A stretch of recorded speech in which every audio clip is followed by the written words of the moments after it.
দর্শক এই মুহূর্তে মহাখালীতে আছেন সহকর্মী ফাজলে রাব্বি। সবশেষ খবর জানতে সরাসরি চলে যাচ্ছে তার কাছে। রাব্বি, সেখানকার সবশেষ পরিস্থিতি আমাদের জানাবেন।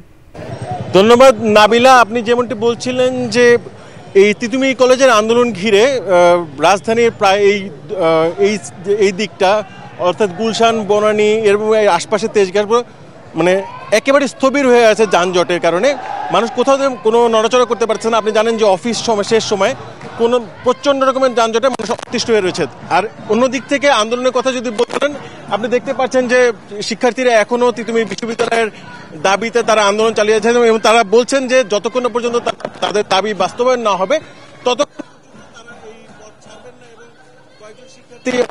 অনশনের ডাক দিয়েছেন এবং তারা অনশন করছেন এই তাদের বিশ্ববিদ্যালয়ের প্রতিষ্ঠার দাবিতে। তাদের মূলত বিশ্ববিদ্যালয়ের প্রতিষ্ঠা এবং একাডেমিক ক্যালেন্ডার ঘোষণা এবং সাংবাদিকতা এবং গণযোগাযোগ সাংবাদিকতা সহ এরকম কয়েকটি বিষয়ে তাদের এই কোর্স কারিকুলামে যুক্ত করা সহ 7 দফা দাবিতে তারা মূলত এই আন্দোলন কর্মসূচিটি ঘোষণা করেছে এবং আন্দোলন চলছে।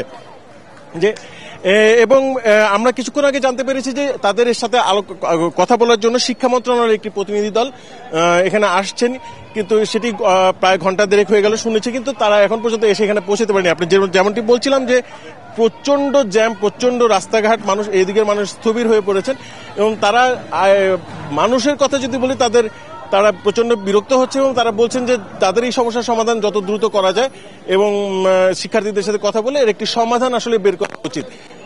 আর আন্দোলনের ব্যাপারে শিক্ষার্থীরা অনড়, তারা যতক্ষণ না পর্যন্ত তাদের এই দাবি বাস্তবায়ন না হবে ততক্ষণ পর্যন্ত তারা এই রাজপথ ছাড়বেন না এবং আন্দোলন চলতে থাকবে।